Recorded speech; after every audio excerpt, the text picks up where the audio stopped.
Selamat pagi Bu. Pagi Bu. Apa kabarnya Ibu? Alhamdulillah baik. Ibu apa kabar? Alhamdulillah hari ini saya juga dalam keadaan sehat ya Bu. Begini Bu, maaf mengganggu waktunya. Di sini saya ingin ada yang ditanyakan kepada Ibu selaku Ibu kepala sekolah di sekolah SDN 8 Kaunglaran ya Bu. Ya. Tentang pengambilan dan pengujian sebuah keputusan untuk menyelesaikan suatu permasalahan. Yang ingin saya tanyakan Ibu, yang pertama, selama ini bagaimana Ibu dapat mengidentifikasi kasus-kasus yang merupakan dilema etika atau bujukan moral? Baik. Sebagai seorang pemimpin di sekolah instansi pendidikan, pasti akan mengalami beragam kasus yang akan dihadapi, ya, baik itu kasus yang keduanya benar tetapi saling bertentangan yang kita kenal sebagai dilema etika, ataupun kasus yang salah satunya benar dan yang lainnya salah. Kedua kasus tersebut harus dapat diidentifikasi dengan benar agar tidak ada kesalahpahaman dalam pengambilan keputusan. Caranya saya yaitu untuk mengidentifikasi terdahulu yang mana dari kedua kasus tersebut adalah dengan memahami masing-masing kasus tersebut. Tentu saja untuk memahami kasus-kasus tersebut saya harus berkomunikasi dengan pihak-pihak yang terlibat. Setelah permasalahan sudah dipahami, maka saya perlu melakukan beberapa hal untuk bisa memetakan, ya, apakah kasus tersebut merupakan bujukan moral atau dilema etika. Untuk itu perlu dibuatkan daftar pertanyaan identifikasi kasus tentang syarat sebuah kasus merupakan dilema etika jika kedua masalah yang berbenturan tersebut tidak melanggar hukum dan serta norma-norma yang berlaku atau menimbulkan ketidaknyamanan sosial. Jika kasus yang diidentifikasi lolos dari syarat-syarat tersebut, maka dipastikan itu adalah kasus dilema etika. Nah, dan sebaliknya, jika syarat-syarat di atas tidak terpenuhi, maka itu adalah kasus bujukan moral. Begitu Bu. Ya, selama ini nih Bu, bagaimana Ibu menjalankan pengambilan keputusan di sekolah Ibu? Terutama untuk kasus-kasus di mana ada dua kepentingan yang sama-sama benar atau sama-sama mengandung nilai kebajikan. Untuk kasus dilema etika yang dimana kasus tersebut memiliki dua pemahaman yang keduanya itu sama-sama benar, ya saya akan mempertimbangkan kedua hal yang sama-sama benar tersebut dengan faktor apa atau pihak mana, gitu ya. Apakah kepentingan perorangan atau banyak orang, atau mengandung nilai kebenaran atau kesetiaan, rasa adil atau rasa belas kasihan, ataukah berdampak untuk saat ini dan seterusnya. Ya, langkah-langkah atau prosedur seperti apa yang biasa Ibu lakukan selama ini? Hal yang pertama yaitu dengan cara memilih, ya, atau mempertimbangkan kedua kebenaran tersebut, ya, dengan melihat yang paling kecil mudaratnya dan besar manfaatnya, ya, ketika keputusan telah dibuat. Namun sebelum itu mendengarkan pertimbangan dari beberapa pihak yang terlibat, atau komunikasi yang baik, ya, dengan semua warga sekolah, pengelolaan emosi yang baik, pemahaman tentang teori pengambilan keputusan sebagai seorang pemimpin, ya, menjadi faktor yang sangat mempermudah dan membantu dalam mengambil keputusan. Hal-hal apa saja nih yang selama ini Ibu anggap efektif dalam pengambilan keputusan pada kasus-kasus dilema etika? Dalam kasus pengambilan keputusan dengan dilema etika, hal efektif yang perlu dilakukan jika keputusan telah dibuat. Namun sebelum itu mendengarkan pertimbangan dari beberapa pihak yang terlibat, komunikasi yang baik ya dengan semua warga sekolah, pengelolaan emosi yang baik, pemahaman tentang teori pengambilan keputusan sebagai seorang pemimpin ya menjadi faktor yang sangat mempermudah dan membantu dalam mengambil keputusan. Hal-hal apa saja nih Bu yang selama ini Ibu anggap efektif dalam pengambilan keputusan pada kasus-kasus dilema etika? Dalam kasus pengambilan keputusan dengan dilema etika, hal efektif yang perlu dilakukan adalah dengan menyederhanakan pokok permasalahannya terlebih dahulu dan membangun kebijaksanaan.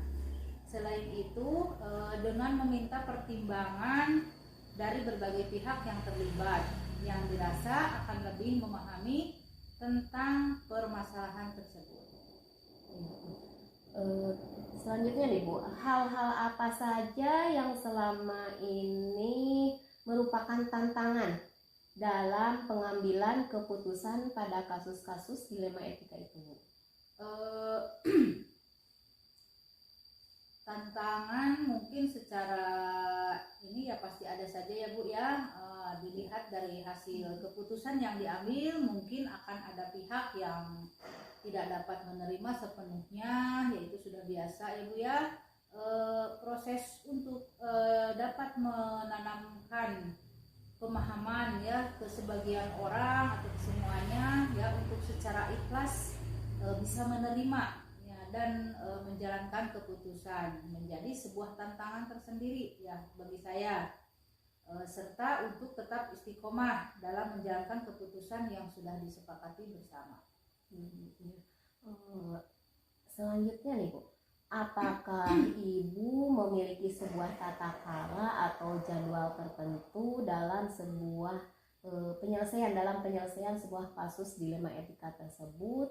Kemudian apakah Ibu langsung menyelesaikannya di tempat atau memiliki sebuah jadwal untuk menyelesaikannya? Bentuk Ibu atau prosedur seperti apa yang Ibu jalankan? Tidak ada jadwal tertentu ya dalam menyelesaikan sebuah kasus. Jadi di sini bersifat situasional ya.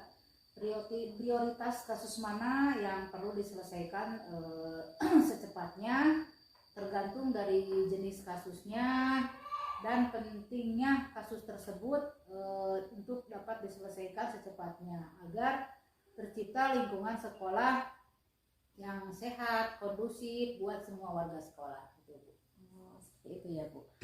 Kemudian nih, adakah seseorang atau faktor-faktor apa yang selama ini mempermudah atau membantu Ibu dalam pengambilan keputusan, terutama dalam kasus-kasus dilema etika ini Bu? Komunikasi yang baik ya dengan semua warga sekolah, pengelolaan emosi yang baik, dan pemahaman tentang teori pengambilan keputusan sebagai seorang pemimpin ya menjadi faktor yang mempermudah dan membantu dalam pengambilan keputusan. Dari semua hal nih Bu yang telah tadi Ibu sampaikan, pembelajaran apa yang dapat Ibu petik dari pengalaman Ibu mengambil keputusan dilema etika?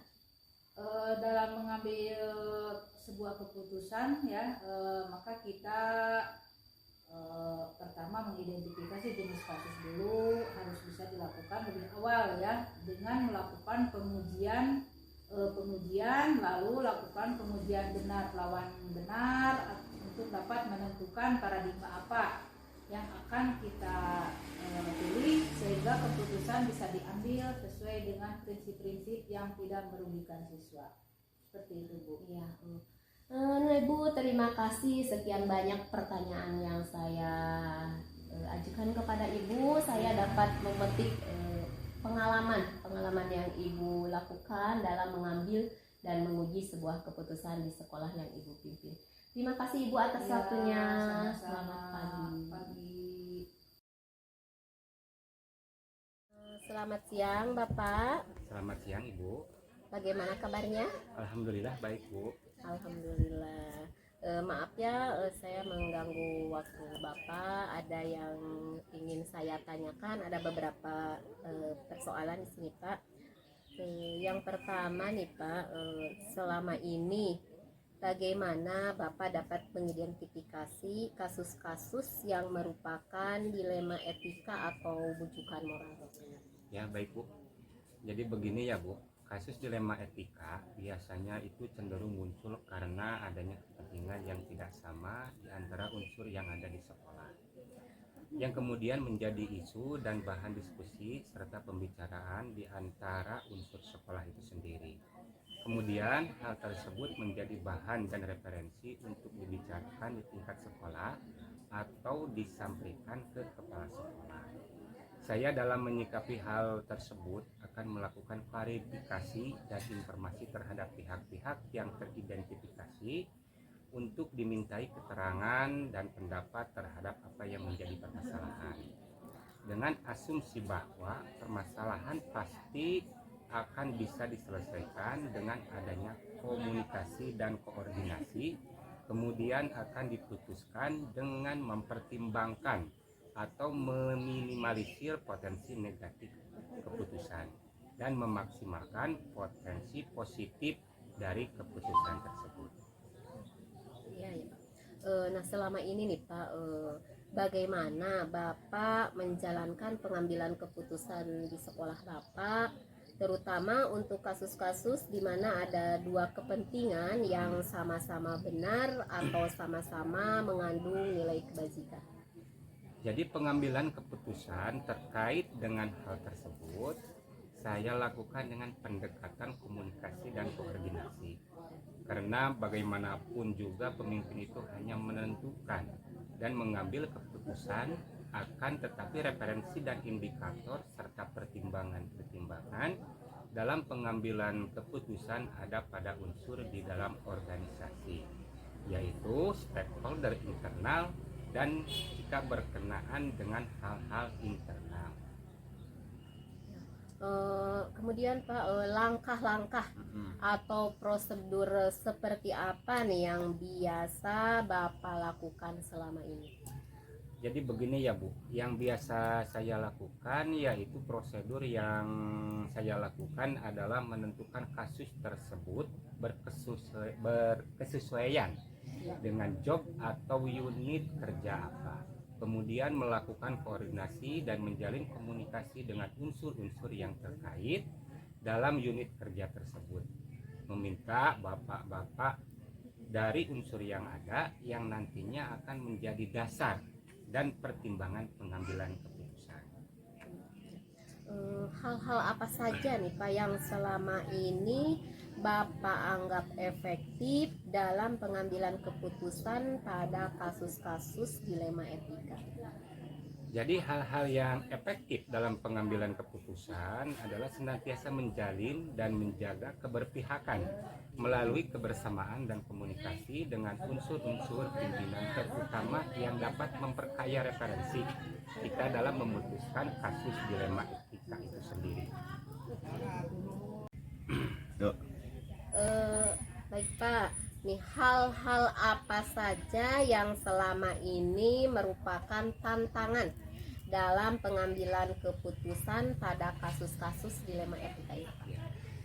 Jadi tantangannya ada pada tataran Bu, menyesuaikan diri terhadap keputusan yang sudah diambil yang tidak mungkin bisa memuaskan kedua belah pihak.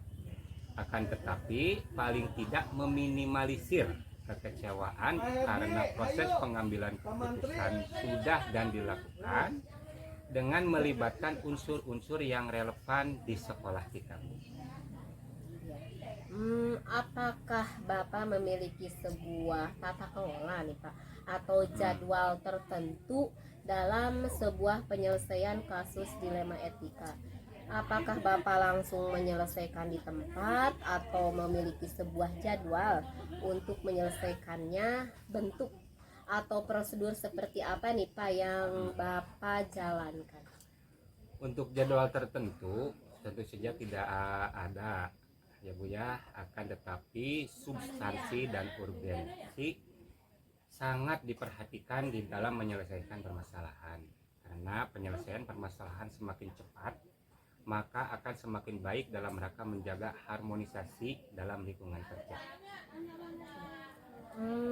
Adakah seseorang nih Pak atau faktor-faktor apa yang selama ini mempermudah atau membantu Bapak dalam pengambilan keputusan dalam kasus-kasus dilema etika ini? Jadi seseorang atau faktor-faktor yang mempermudah dalam pengambilan keputusan sesungguhnya tidak ada yang khusus, Bu. Akan tetapi pelibatan unsur-unsur internal di sekolah sering dilakukan untuk memperkaya referensi dan informasi.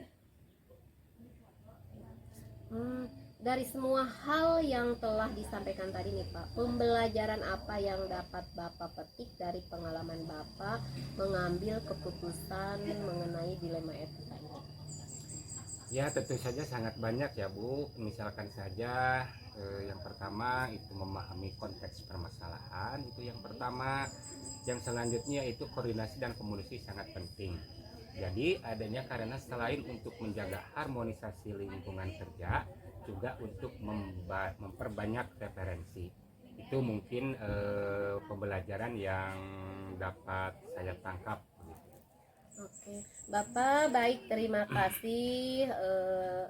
Saya telah mengetahui nih Pak bagaimana cara pengambilan dan pengujian sebuah keputusan yang Bapak lakukan di sekolah yang Bapak pimpin ini. Terima kasih Bapak atas waktunya. Iya, sama-sama Ibu.